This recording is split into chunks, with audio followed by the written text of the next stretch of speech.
தென்றலே மெல்ல பேசு சீரியல்ல இந்த பக்கம் இளமதியோட அம்மா எங்கெங்கேயோ பணத்தை ஒளிச்சு வச்சிருந்திருக்காங்க. அதெல்லாம் எடுத்து பார்த்தா ரூ. 12,000 வருது.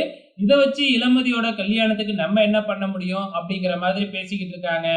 ஆனா இளமதியோட அப்பா, இளமதிக்கு முதல்ல இந்த கல்யாணத்துல விருப்பம் இருக்கா இல்லையான்னே நீ கேட்க மாட்டேங்கிற. நீ என்ன கல்யாணத்த பத்தி பேசிக்கிட்டு இருக்க? அப்படின்னு சொல்லிக்கிட்டு இருக்கும்போதே இளமதிக்கும், இளமதியோட அம்மாவுக்கும், இளமதியோட அப்பாவுக்கும் வாக்குவாதம் வருது. அங்க வர்ற இளமதி பேசாம நிறுத்துங்க.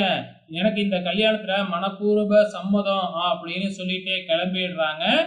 இந்த பக்கம் பரமன் வந்து பாத்தீங்கன்னா, இளமதியோட ஃபோட்டோ வச்சு ஃபீல் பண்ணிக்கிட்டு இருக்கிறாப்ல. ஃப்ரெண்ட்ஸ் ஆளாளுக்கு ஒவ்வொன்னு சொல்லிக்கிட்டு இருக்கிறாங்க.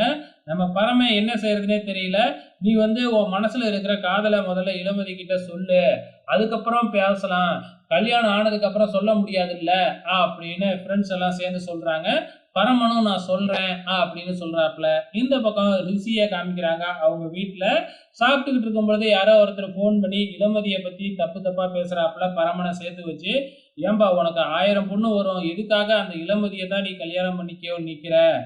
அந்த இளமதிக்கும் பரமனுக்கும் ஏதோ தொடர்பு இருக்கு. அவங்க வீட்லயே தான் பரமன் இருக்கான் பார்த்தல்ல அப்படின்னு சொல்லிக்கிட்டு இருக்கிறாங்க.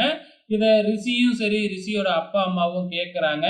இதுக்கப்புறம் என்ன நடக்க போகுது அப்படிங்கிறது தான் தெரியல. இந்த பக்கம் நம்ம பரமன ஃப்ரெண்ட்ஸ் எல்லாம் சேர்ந்து தூண்டி விடுறாங்க. இப்பவே பாருடா என் மனசுல இருக்கிற காதல இளமதிக்கு சொல்றேன் அப்படின்னு இளமதிக்கு ஃபோன் பண்ணி நம்ம பரமன் பேசுறாப்புல.